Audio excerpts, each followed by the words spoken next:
I'm going to read Rumplestiltskin. There was once a foolish miller whose pride and joy was his beautiful daughter Isabel. She was sweet and gentle and adored by all.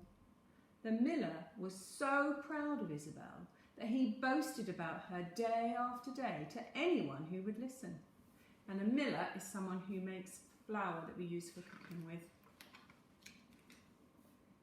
Tulips start to bloom when my daughter sings, bragged the miller. When Isabel catches raindrops, they turn into butterflies, he said. My daughter can even spin straw into gold.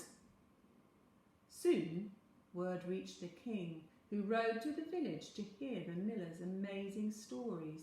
Gold from straw, the king cried greedily. How clever! I command you to spin for me tonight. Wait! There's been a terrible mistake, shouted Isabel. But it was too late, and she was carried off to the castle. There, in the highest tower, was a small wooden spinning wheel and a mountain of straw. Spin me my gold, ordered the king, or I shall throw you into the royal dungeon. Poor Isabel tried everything she could think of.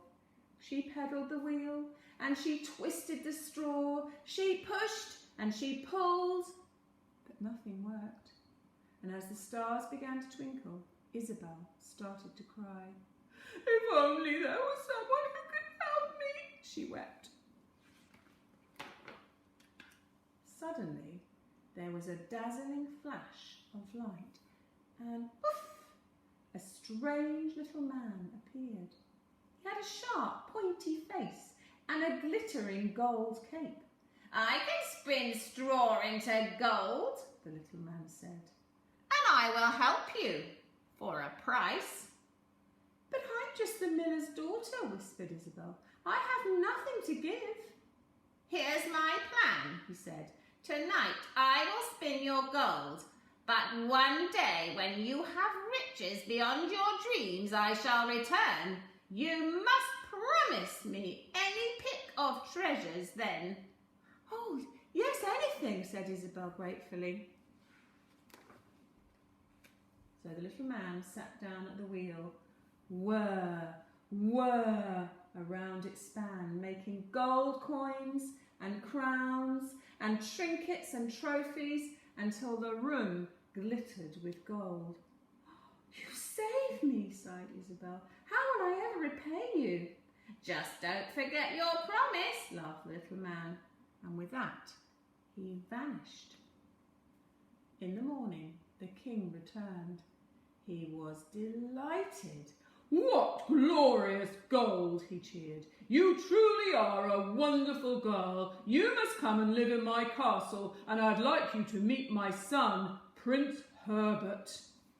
Look at all that gold.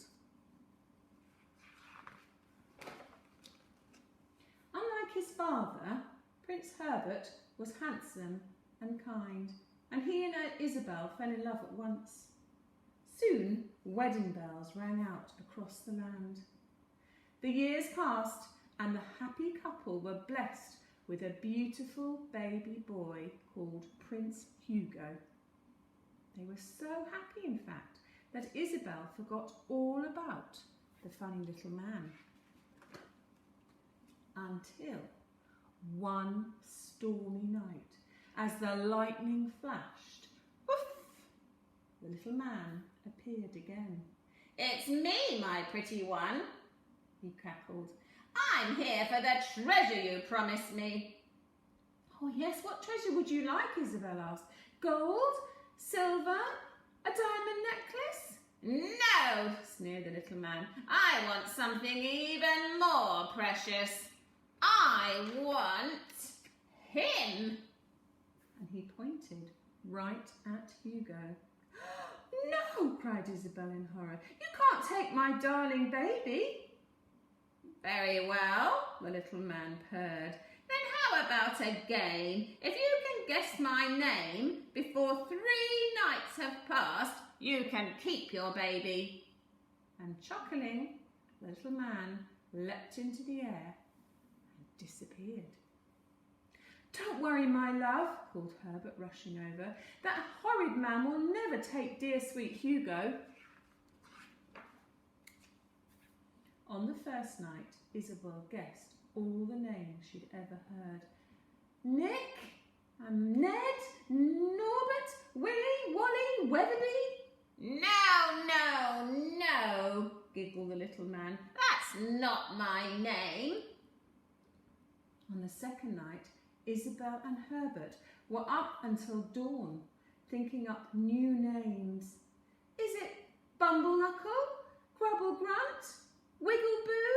"No, no, no," cheered the little man. "Not even close." Isabel was desperate. "I can't think of any more names," she cried. "Then we must find out this little man's secret," said Herbert. "And I have a plan." So the next morning, Herbert set out to search for the little man. He rode through the village, over the hills, and deep into the forest. But the little man was nowhere to be found. But then, just as the sun was setting in the woods, he saw the flash of a golden cape. Herbert hid behind a tree and watched as the little man danced around the fire, singing, "The Queen will never win this game. Rumplestiltskin is my name." "That's it," Herbert whispered, and he rushed back to tell Isabel what he'd found out. That night, the little man appeared one final time. "This is your last chance, my pretty one."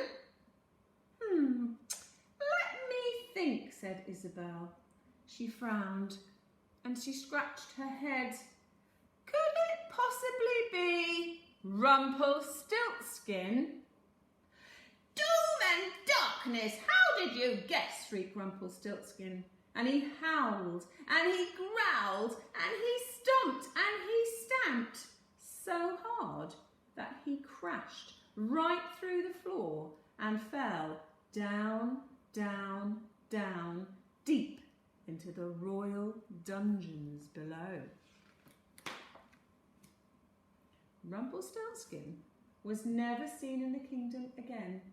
Hugo grew up to be gentle and kind and adored by all, just like his mother. And so they all lived happily ever after.